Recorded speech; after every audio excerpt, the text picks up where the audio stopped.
Go on then. Right, go on. Tell us your first night down the Reno, and I know you can't remember. Tell us the first thing you remember, though, about being in there.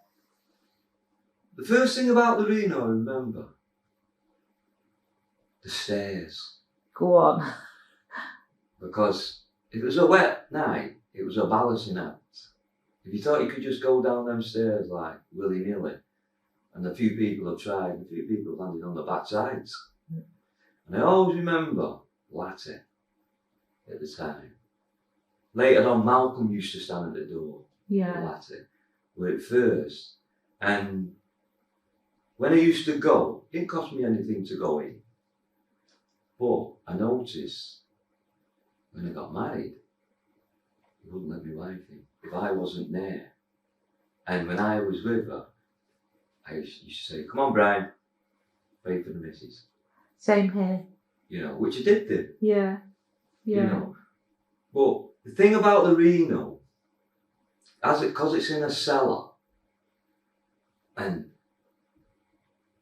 when it's packed, you think there's 1,000 people in the place. Yeah, no, you did. You know, because as most of the people tell you, trying to get to the bar, which is like going to Old Trafford at half time and trying to get a pint. It was going to be hard work. Yeah. So what normally I would do, you know, because I didn't really drink, I drank Coke.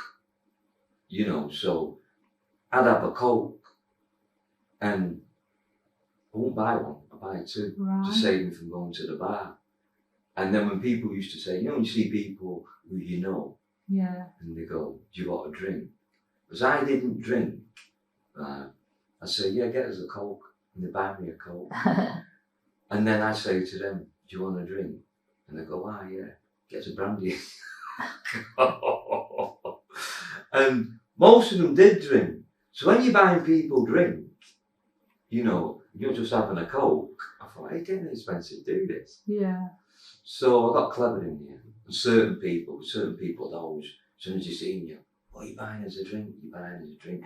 And because when they come to me and say, "Do you want a drink?" I was drinking a Coke, it's not much. So I got smart, I got what they drank. And then about 10 minutes, 15 minutes later, I give them the same drink back. Because I don't drink it. Yeah. You know, but it's what you do, you know what I mean? Because if you have to carry on like that, you're going to need a load of money. You know, you need a pocket full of change. And we're all surviving. We're all trying to make change, not give it away. You know? Yeah. And like I say, and the other thing about the Reno was a gambling house. Why? Well, you got all them big men there, you know, gambling, yeah, and they're all giving it this, that, and the other, bomba clap, kill you, man. The way they're all going on, you think they're all going to kill each other, but it wasn't. You know, but you're a stranger. Yeah. Because when I first seen all that, where are these all coming from? This man's going to do this, man. And he's jumping down like he's got flea up his bum. And then nothing happens, you know. And you always found a lot of that on that gambling table. Because I remember even my brother, Albert, he was gambling on the table. Did he gamble? And, yeah, he did the dice. And what happens there is, if you lose your money, you've got the kitty man who usually give you a couple of quid and go, right. You lost, because he's collecting, you know, himself. And my brother said to the kitty man, and the kitty man wanted to have no go, was it? So he picked up the dice and threw them in the fire. Remember the fire? Yeah. No one's playing. And people, "Oh, what's up, yeah, what you don't care, man." You know, it's things like that I found was funny. Yeah, absolutely. You know, because... Didn't they try and kill him? Because gamblers are gamblers. They really want the next game to happen. I think because they all know each other. Yeah. You know, it's allowed.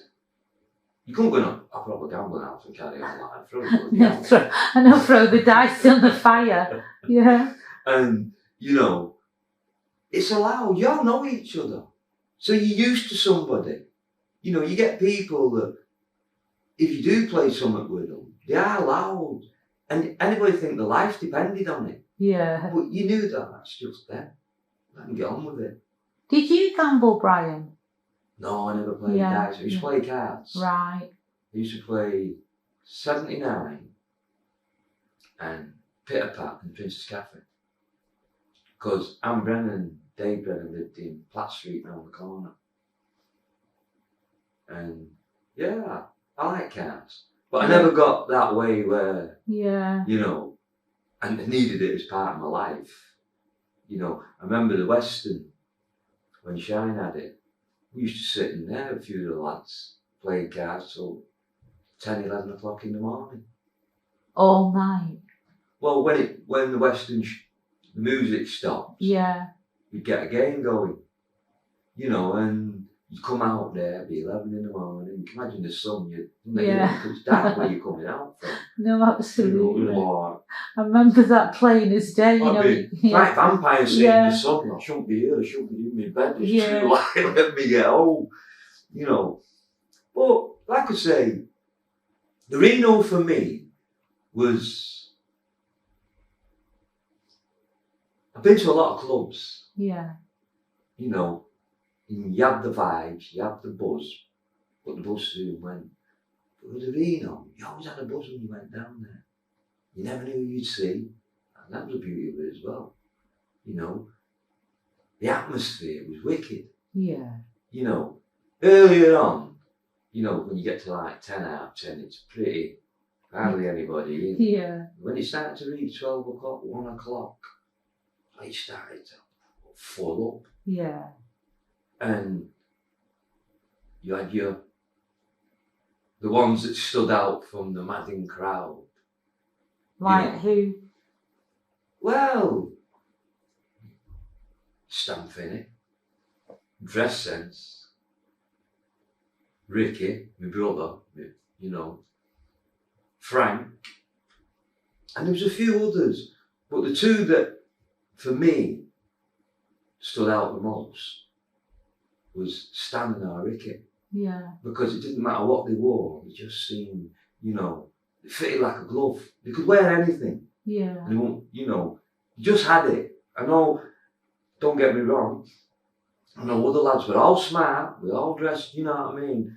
But for me, as far as I'm concerned, them two had it. It didn't matter what they wore, you know, people would look. People would look.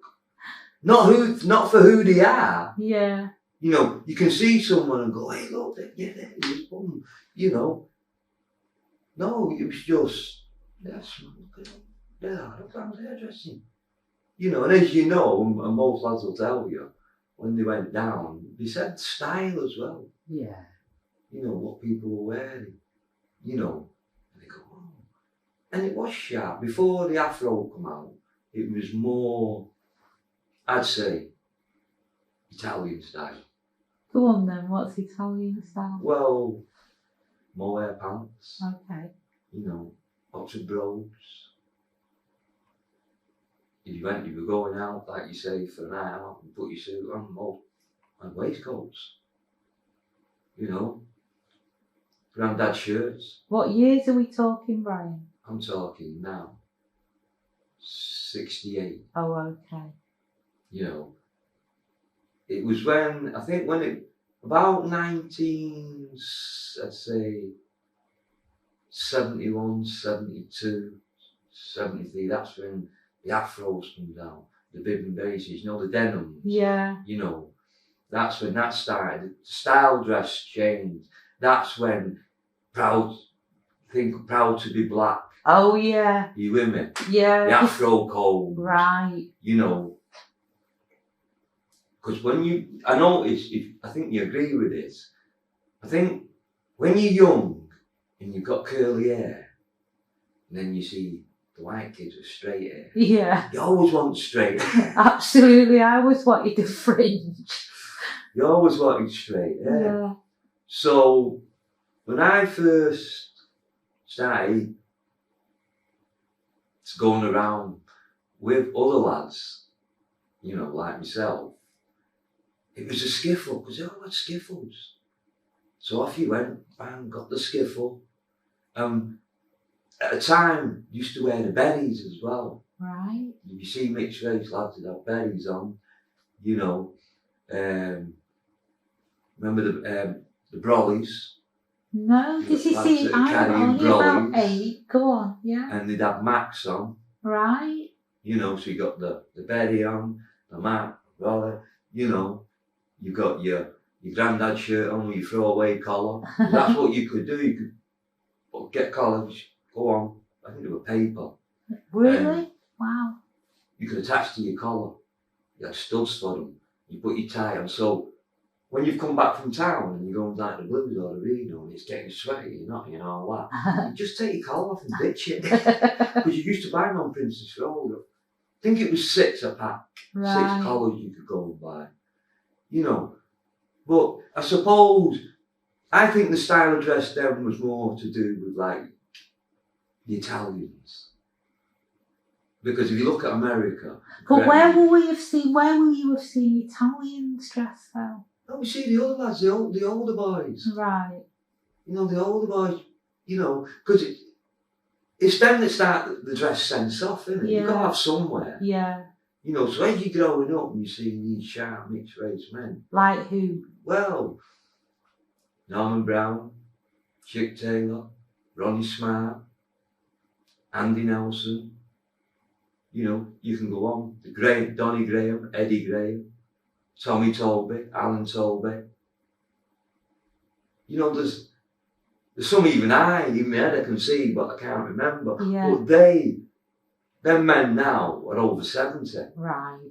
You know, but them are the kind, when you're growing up and you see these boys, and you go, shut up, you know, want a bit of that. You know, when you get older, you want a bit, don't you? Yeah. You know, so, yeah, you catch the fashion, you know, and like I say, I enjoyed it, I thought it was fantastic. I thought having a crease in my pants that you know, you're lucky you didn't cut your leg. Crease was everything at one time. Get brown paper and put the iron, you know, didn't like to say, you put the iron on, you don't get all flat iron. Yeah. Put on the gas cooker. Yeah. Get your brown paper, get your crease, put your brown paper down. Yeah. The only trouble is sometimes I burnt my pants, especially if they were light, because it was too hot. Yeah. The paper would stick to the pants. Oh, There no, goes the man. pants out the window, you know what I mean? But no, it was, when people went out, they went out looking smart. Everybody. You know. And if you notice later on, that dress sense seemed to go. That smartness where you go out and you call it Sunday best, call it week. Most lads then, they could dress like that, you know, 7 days a week. You know. Because you wanted to look sharp, you wanted to feel sharp. Now, if that you go to a club now, that same sort of sense of sharpness is not there. But we live in different times. No, absolutely. Post Madonna and all that, nobody looks. That's kind of not a thing to do anymore, is it? After Madonna's bed hair and her. Well, it's in the 80s, it went a bit daft, exactly. didn't it? Yeah. You know, the feather cuts and all that, the mad clothing, you know. But there's a young generation there that's what they wanted, so good luck to them, you know. For me, I mean, sometimes I've seen photos of myself years ago, the afro, platforms on, and I think sometimes I look a brick.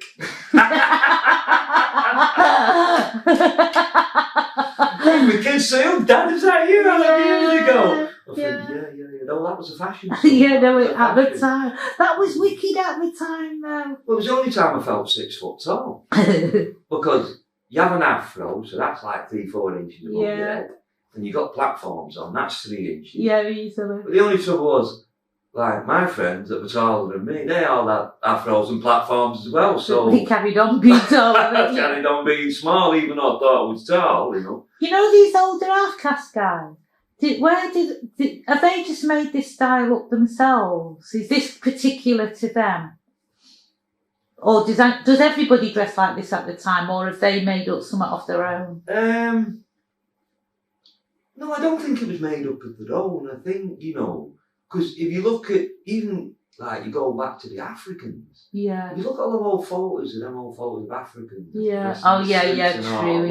True enough. So, I think it could have come from the Yeah. fathers. Yeah. That sharpness. Because at that time, if you went out, you wanted to look sharp. Never mind us, go to my dad's generation. Yeah. They wanted to look sharp. So they must have got it from somewhere, And when you look at, you say, the pants.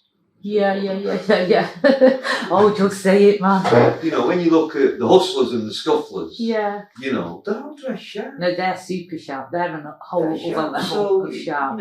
So you kind of, you're following that footstep, When I first seen the likes of, say, Vinnie McNeil, Billy Marble, they were dressed smart. They were sharp. They looked sharp. And I wanted a bit of it. Yeah. It's like you just follow suit. Oh, yeah. Oh. Are they slightly older than you? They're a little bit older than you, aren't they? Vinny's about 4 years old. Yeah, but that's a big deal. But maybe 3 or 4. But I think, as you say, then the older ones, you looked up to them because they kind of looked after you. Yeah. You come along, you accepted you. And are they already in the Reno, Brian? No, I'm talking about before the Reno. Oh, okay. I started to go to town and places like that. Blue Note, Majestics, Tackies, top of the town. Jigsaw, the Wheel. That was before, a lot of them before the Reno, before I started going down the Reno, But like I say, when the Reno, I did go down, I can't even remember, it must have been about 1970, something like that. I just went with the flow, 70, 71. Yeah. I just went with the flow, And that's the experience when you got, you see, I've been to blues. Yeah. The Shebeens, I've been to blues. But when I went down the Reno, it grabs you. And I suppose because most of the people there were like yourself, looking for an extended family. Yeah. Because you're stuck in you're stuck in the middle, aren't you? Yeah. But it kind of brought us all together. As an extended family. Because a lot of them lads I know, it's the only time in my life I can remember names. I've met a lot of people in my life.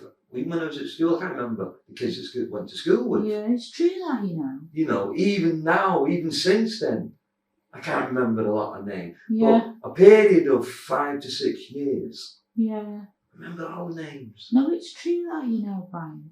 It's true, I do as well. I know what you mean. And then when you see them today, those that are here, it's just like, I suppose it's like that feeling with your brothers. You've got no animals to say. You're glad to see each other. Yeah. Even if it's only maybe for 10 minutes, you might just chat 10 minutes and gone. But, them days you could have a run-in with one of your own, but it was never carried on. Yeah. Next day, it's forgotten about. It's like being in a family. Yeah. You fight with your brothers and sisters, but you don't fall out with them for good. That's what happens. Yeah. You Some people do. I was going to ask you something. For the thing of the camera, because not everybody will know you that's ever going to watch this video in the future, what's your heritage? My heritage? I was born in Scotland. Go on. My dad and mum were born in Scotland. Yeah. My grandfather was from Trinidad. He was a seaman. He married my dad's mother in Scotland. My dad was born 1923. Let me just stop you there. Was there no animosity about your granddad and your grandma getting married in Scotland at that time? I don't know about me. I can imagine so. Because my grandmother, she was Irish. Yeah.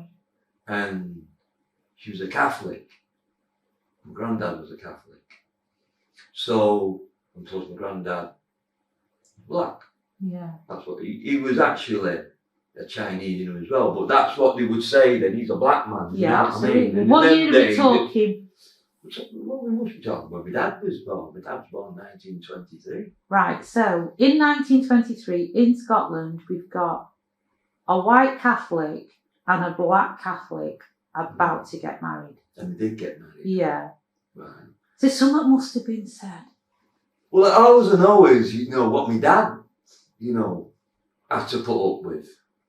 Yeah. With us lot. Yeah. And my dad did put up with a lot. When you think about my dad being a Catholic. Yeah.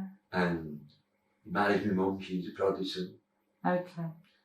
And you don't do that.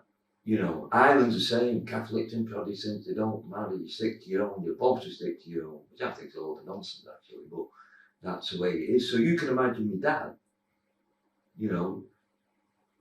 married my mum, he has maybe the first 5 or 6.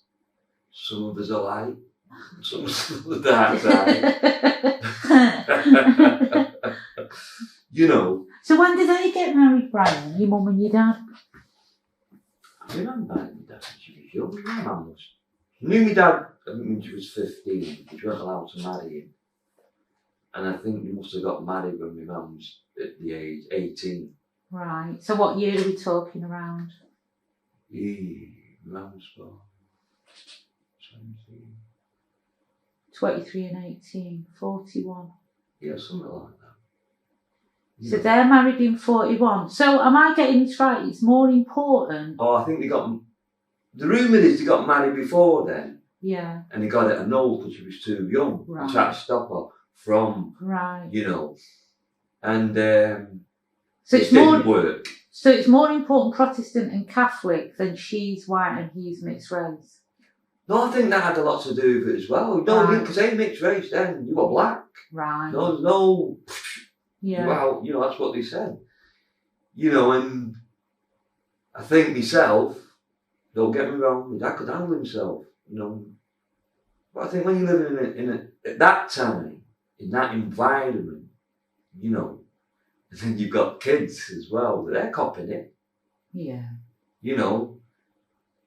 He came down here to see his father, and I suppose eventually he thought, well, I'll bring them all down here. Yeah. We'll settle here. Because most of he felt more comfortable here.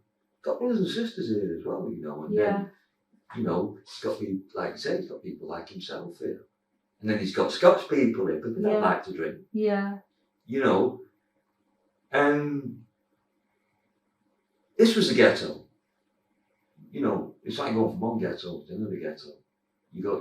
Which bit of Scotland are we in? Glasgow. Oh, right, it's even proper ghetto. But ghettos to me are what you make them. I wouldn't swap my childhood for nobody. Yeah. Given all its bad parts. But it's a lesson, it's an adventure. Nah, I wouldn't swap that. I wouldn't swap going down the Reno. All that part of my life, I would never swap. No, it's true. Because I learned so much from it. Tell me what you learned. Well, I learned, I'm not on my own. Yeah. For the kick-off. Yeah. And that I learned that if you accept things you don't like, and you don't say anything, you don't stand up for yourself, even if you get a beating, you're in denial. So I like going and telling other people, yeah, what you said, and someone goes, why do you say no? No. I learned that it's best to say what you feel, especially when it concerns us. Yeah. And if people don't like it, people don't like it. I'm sorry. You can't please everybody. I'm not, when we were growing up, like the man says, I'm not walking around in them days, white people, even though I can pass as white. Yeah. And that's the funny part about it, is because I could pass as white, and people say, well, how did you see racism? Well, obviously, they call my brother a nigger, Yeah. And then they're looking at me, you know, they're not saying it, but that's just insulting by calling my brother. Not going to say, they won't say it to me because they're thinking, well, he's white like us, he looks white like us. Yeah. So, you know, I've never had that by the police. You know, being pulled up, what you doing in Moss Side with these niggers? And when I've gone, I'm one of them. They've gone, no, you're white like us. Wow. You know, and like, I've heard the comments, he's to the milkman, he's to the bread man, he's to the coalman. You know, but when you're young, you don't really take it in. No, you didn't. None of us did. It's only when you get older. Yeah. And then you start thinking, well, you've got black people that stick with black people. White people stick with white people. You know, I'm trying. Well, where do we go? Yeah. You know, it's kind of, I know it's been going on for years, but it's a kind of new generation. Us. A new people. Yeah, it's true. Beginning to rise. Go on. And I always say it, that when you go multiply, because that's what's happening, you know, in good to say 40, 50 years time, 90% of the population is good to be mixed race. Which is a good thing in a way. But we're the first of our, I know there's your dad and things like that, but en masse, where there's loads of us, it's kind of our generation, isn't it? Well, I think what's happened there is, you know, you got the Africans settled. Yeah. That are having children. These children are born the 40s, the 50s. Yeah. Some born in the 30s. You know, so it's a start of something, isn't it? You know, you have to have a start. So them children, they have children. You know, it gets bigger. Yeah. And them children have children. Yeah. You know, and that's why I say it multiplies. So there's a lot of us, if you think about it, then there's a damn sight a lot more of us now. No, they're everywhere. You know what I mean? So yeah. You know, but we did break down barriers, I think. We helped to break down barriers. Tell me how. Well, when you went to town, you know, I know that a lot of black people in Moss Side, you know, didn't want to go to town because they couldn't put up with the racism, you know, you can't come in here, you know, why can't I come in? They wouldn't actually say because you're black, make some excuse, you know what I mean? You know, when we went to town, if you told us we couldn't come in,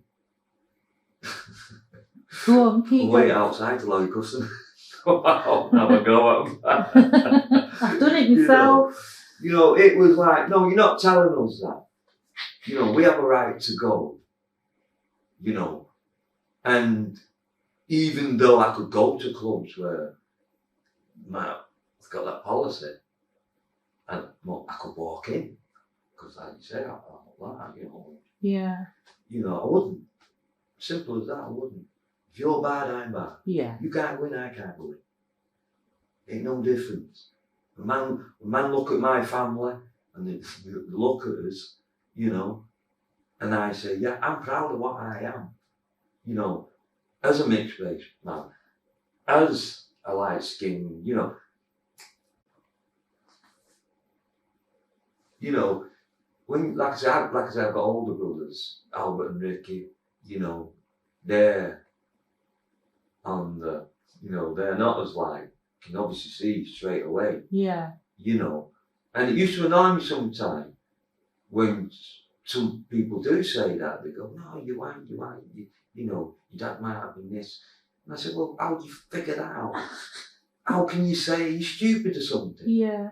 You know, I know children that look black in the mixed race. Yeah. Yeah, you know, of course they do.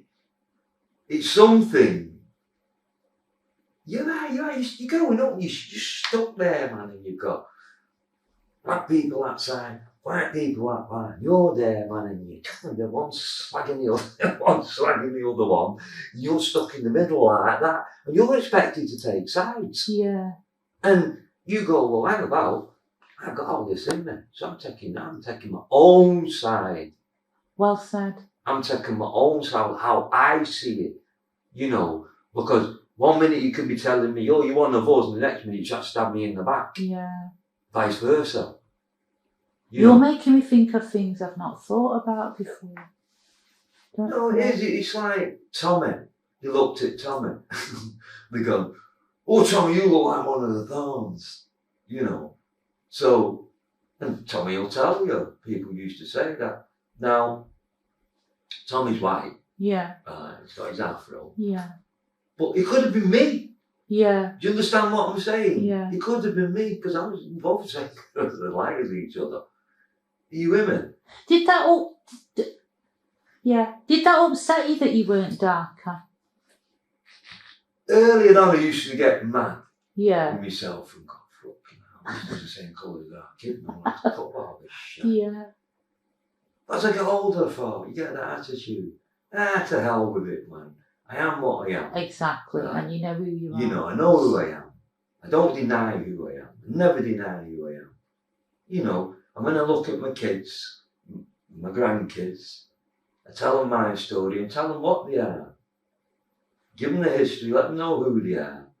You know, and be proud of it. Yeah. I shan't do I am. And I don't think anybody, any mixed race kid, you know, should be ashamed of who they are. They should be proud of who they are. But I think I've spent a lot of time in the arts over the last 15 years, and I think it's really damaging that they see us as black. Do you know that you're just black? And that's like, so what do I do with my mum then? Put her in a cupboard? But that's lack of education. Yeah, exactly. You know, you say it's ignorance. I just say it's lack of education. Because when you go to school, you're not taught these things. I don't even think today, you know, they talk about multicultural, but that's usually people living together in harmony. You know, but I think you go in any school, so I wonder how many lessons you have about mixed race, you know. Yeah. The subject of mixed race. Yeah. Whether it be black and white, Chinese, Asian, you know, because at the end of the day, once the Chinaman goes with an African, or an African goes with a white woman, you know, Asian man goes with a white woman or an African woman, still mixed. They're all mixed. And to just label us mixed, I say, nah. Because them same mixed kids get the same kind of pressure we get. Because they're neither one or the other. Yeah. You know. So what happens in the Reno then? Because then we all come into the Reno and we all know we're mixed. What do you think that is doing to have a party then, yeah. Without anybody killing each other. Yeah, without, you know, yeah. That's the beauty of it. Yeah. You know, you felt safe. Yeah. You know, you wasn't looking behind your back and you was going to accept the police now and then, you know what I mean? You know, it was just an atmosphere. I mean, I always say the Reno had the soul. Yeah. It just needed the heart, and we had the heart. That's how I look at it. Tell me what you mean more. Well, when I say the heart, we gave it the heart. All of us, not one of us, all of us that went down there. Because we were all soul lovers. Most of us were all soul lovers. Yeah. Right? So you open a club that's playing wicked, got wicked DJ. Yeah. They're playing wicked soul. You need people to go in there. Now we were the ones, because I don't think it would have took off if it was just black people going in. Yeah. Because we had the Nile, the Capitol, the Lagos, you know, all these played Bluebeat, I called it. Yeah. Ska. Yeah. Back in the day. Might get a little 10, 15 minutes of soul, and that was your lot. You women. And for us, no, we wanted soul. You know, when I used to like Stones, me, the Rolling Stones. Yeah, absolutely. Do you know what, Brian, though? I didn't understand that I liked soul. And I was just sat here thinking, I didn't know that I liked the kind of music that was in the Reno till I went in the Reno. Yeah, because the first time I liked it, I went in with my brother's room with his handcuffs, and I'd be about 11, 12, and he had this record, Can't Help Myself, by the Four Tops. Yeah. And I had another record by Spencer Davis Group, Keep On Running. Yeah. Len Barry, 1, 2, 3, 1, 2, 3. Yeah. That's when it hit me. That's what I like this. But the Reno music is another level again. Because I know all them records and I know that I love them records. But I don't know how to say it when I go in the Reno. There's this other level of... Yeah, but when you listen to that level, like you say, I mean, I remember going to town, Tackies and that, and they were playing 1, 2, 3. Yeah. They were playing Motown, you know. So when you go down the Reno and you listen to, they're all soul records, you know. Like you say, it's just another level. Yeah. You know, but you go from one period into the next period and music change, times change, music change. And I think the Reno, as far as I'm concerned, I always looked at it like underground soul. They were getting records, you know, playing records you didn't hear. No, exactly. You know, but you had to be a soul lover. You know, and I think if you ask most mixed-race people, they're all soul lovers. And it's part of the DNA. Do you think so? I do. Yeah. I honestly do. You know, even now when you look at rap, it's all soul. It's just a modernised version. Without the soul, you can never have these things. I don't understand what you mean there. Well, when you look at rap music, you know, and you listen to the beats, you know, it does come from soul, R&B. Yeah, it does, doesn't it? Really? You know, you have to have a platform. Yeah. And that platform, they say, come from the slave days, rhythm and blues, you women. Then you've got jazz, you know. And then you progress, you put these things together, you know, and you end up with another kind of music. Yeah. Yeah, Now, you know it's something what they're doing now. They're pinching a lot of beats from years ago. Absolutely. You know, to use now. Yeah. And rap over them. Yeah. No, I hear it. I think, oh, I know this record. And then it suddenly you know changes. Yeah. You know, I know that beat. Yeah, yeah. I know that beat. Yeah. You know, like I say, I'm a soul lover. I like jazz as well, modern jazz, you know. But basically, I'm a soul lover. And I don't think that's going to change. Yeah. I don't think I'm going to wake up one day. If you look under there, you'll see Temptations, Four Tops, Sam and Dave, all sorts of people, man. You know. And I still listen. I don't play as much music today as I do. Yeah. But when I do, I like to play them tunes. It gives me happy memories. Yeah, Milton kicks me in when he puts certain tracks on Facebook, and then that sets me off for the night.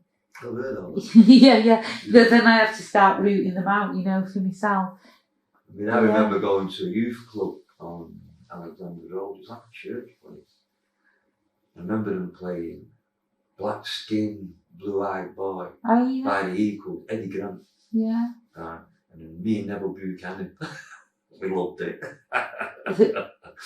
You know, because it was like a reference to us in a sort of way. Yeah. Oh, yeah. You know, you listen to it. Yeah. It's kind of like that tune. Who was it now? I think it was Marvin Gaye. And he was telling me the world's An Onion. Yeah. Yeah. Onion. And another one, Take a Pinch of White Man. That's yeah, right. yeah. Yeah. Who was that now? I can see her Blue in Mink. mind as well. Madeline Yeah, Bell. Madeline Bell. Madeline yeah. Bell, yeah. I was going to ask you something dead good a minute ago and I forgot.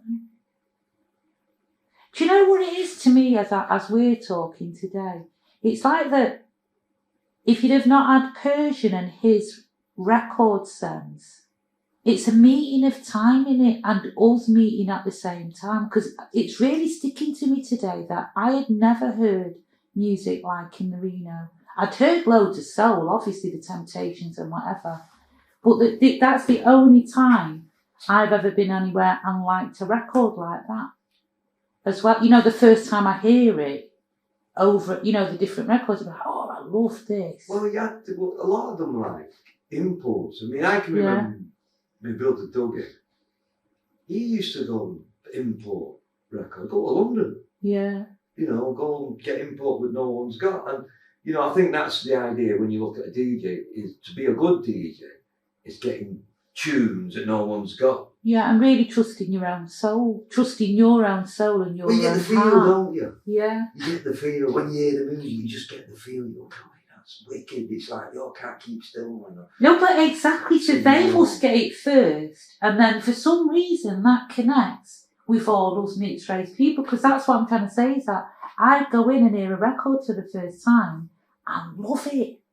That's rare. To hear a record the first time and just love it. It's rare because I suppose in some respects you've been deprived of that. You don't hear it on the radio. Yeah. You go to the clubs, you're not here. You might hear one or two tunes, but that's a lot. Yeah. You know, it's rare. Yeah. That's why I always said it was an underground club. Yeah. It was in the cellar. Yeah, yeah. You know, you want good music. The Reno's the place to go, which it was the place to go. Whereas in the Reno, it's the other way around. It's record after record I love. It's rare that I don't like a record in there.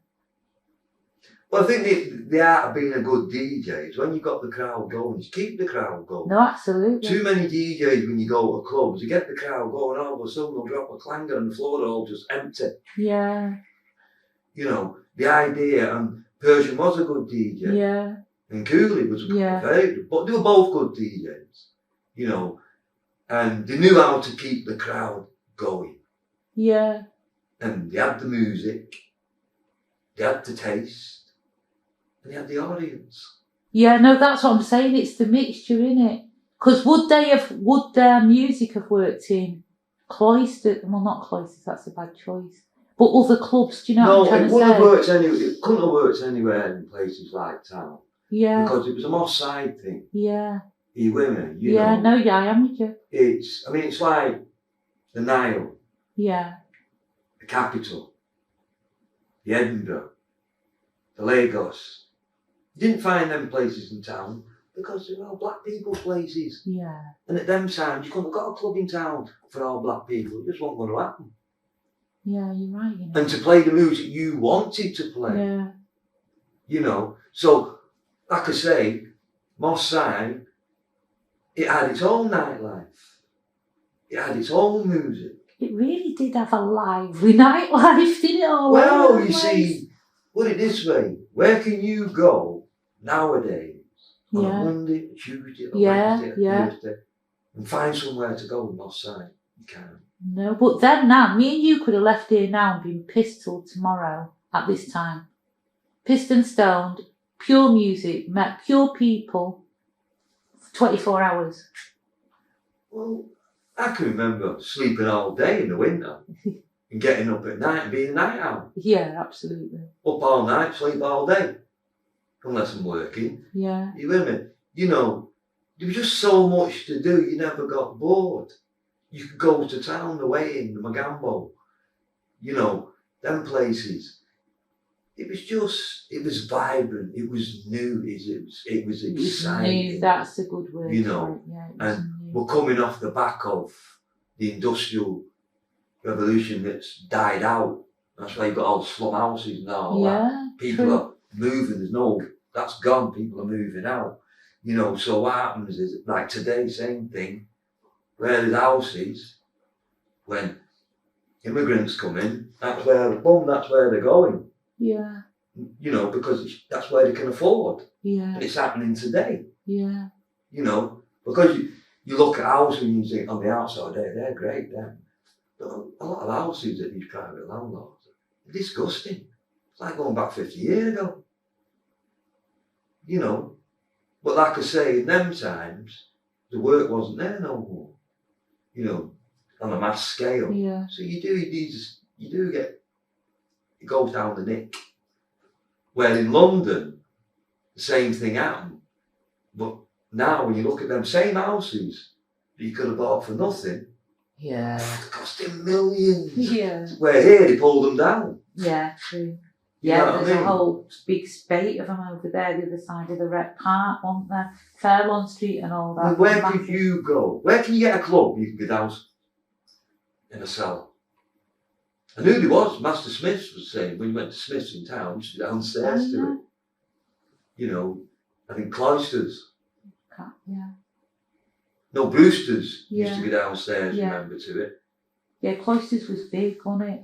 But, you see, if you've got the right size, it can give the right atmosphere. Too big, not get any atmosphere. Yeah. The Reno was just the right size. People say it's a death trap. Of course it was a death trap. Not that we ever give it a second thought. I never give it a second thought. No, I didn't. I I'd don't have thrown think. all the fireballs off here, but I want to burn. You know? I don't Last thing think, on my mind. no, I don't think I ever thought that either, really. You know, and when you consider, Yeah. and it just like, even the tables and chairs, I don't think they changed them tables and chairs now. 15 years, the place was open. 16 years, isn't it? Yeah. Still the same table and chairs. Yeah. Still a level, you know, it just, I think in the end, it was like something that got stuck in time. It had its day. You with me? Tell me what you're saying there now. Go on, what do you mean it had its day? Well, it didn't have the same buzz, did it? Moss Side was different. By the time we get to like 83, 84, 85, Alex gone. Yeah, that was a shock. All them clubs I've just mentioned about them, they're gone. Yeah. All the blues, it's very hard to find the blues. Yeah. You know, it was just where at one time, you could find them, it was 10 a penny. Yeah. You know, it changed, and I think them people that made the Reno wasn't there no more. They're growing up, they're having, just like me, we're having kids, we're having families. Yeah. You Me know, too. we stopped going. Me too. You know, Tommy will tell you the same thing if you speak to him. You don't go as much. You might pass the odd time, but you can see it when you go down. It's had its day. It's finished. It's not the same. You mentioned yesterday when we was chatting about the riots. Do you think that affected it? Well, I always say if you're going to have a riot, don't smash your own place up. Yeah. You smash Dixon's up. You smash Barry's up. The old pawn shop where people shop with Bobby Oh yeah, the pawn shop. You know. And you had Anderson at the time. And that was right up his street. Because what he was saying basically to the rest of Britain, look at them, they're animals, look at them, we need these laws. Yeah. It's the same as, if you want laws brought out, right, you know, to deal with certain areas, instead of stopping it before it starts by improving conditions, right, no, let the conditions get bad, right. Then, when the people, the normal, you're watching telly and seeing people throw petrol bombs and smash things up, and the police want laws now, they want new laws brought in. Right. The people that are watching us saying, yeah, we need these laws, we need these laws. So we did the police's job, well, not me, but the people that went and did that, they did their job for them. Because like you say, as you know, if you look from that period, Yeah. it wasn't the same. No, I remember walking down the street and, it, you know, like the aftermath of it burning the night before and just feeling gutted, you know, really gutted. You know, it just looked awful, like a war zone, and you just knew in your heart that it wasn't going to be the But who same. did they rob? They robbed their own community. Yeah. Them same shops that have been open for years that served us, you remember, they went and mashed them all up and stole from them, you know. And I think, yeah, but what did you gain from it? You didn't gain anything from it. When you think about it, because now we arrive in the 80s where it double gets worse. Yeah. The drugs, the gangs, the shootings. So it didn't really, when you look at it, it didn't improve much, did it? No, absolutely not. It just it was harder, I think. You know, if you take away parts of Moss Side out where people used to make a hustle, there, which you always could. Yeah. Some selling somebody, you know, or you know, and then you destroy that. Man's got to find. Remember, the people are still there. Yeah. But they've got to find another outlay. Yeah. So when this thing from America came, because we was warned about the crack and that's coming this way, the money's great. I don't think, if I was around now when that happened, you know, Yeah. and I was young, I think I would have been, you know, I could have gone that way myself because of the money. Because you're from, you know, you say you're from the ghetto, you with me. If you can't get it at work, then you've got to get it somewhere. So it's not necessary to say you like, it's all to do with the money. Because money's man's downfall at the end of the day. You know, but you do what you do. But I'm glad I was born when I was born. Yeah. No, we seem to have had a real golden era. Everything that we say is really golden at that time. You know, like all them, like the Alec, like the, you know, like all the places, our hair, that it was acceptable to be our, you know, our colour. Everything was right for us at that moment. And then the pinnacle of it, to me, is the Reno. No, me personally, Yeah. Reno was for the music, I call it our club. Yeah. You know what I mean? That's how I felt when I went to this our club. Yeah, I did. You know, but even when you left the Reno, there's places to go to. You know, it didn't just stop at the Reno. Yeah, there was Iris and the Western and Bangor. Bangor. There's places to go. You know, the Nile was still open, remember? Yeah. You know, you had Scarface Shiny at the Western. Yeah. And you think to yourself, yeah, there was always somewhere to go. And because you brought up down there, I've been born there, you know, you lived there from a child, and, you know, it was a thing. I had a happy childhood, you know, and like I say, the pinnacle of it, like I say, was a 7-year when I first started to basically what we say, knock about with your own, you know, at a 7-year period, and it was fantastic. That's part of it. I think, you know, my life. Yeah. You know, I won't swap, like I said, I won't swap it for nothing. But like you say, things have the day. We all have our day, you know. And as it went on, it had its day. Because you can't reproduce that moment in time. No. Time moves on, technology moves on. Are you with me? Yeah. You know, so you couldn't reproduce that. It's like trying to reproduce the Roaring 20s. No, it's true. You know, but it is a goal. I understand what you're saying. It is a golden era at that time when no more do we bow our heads.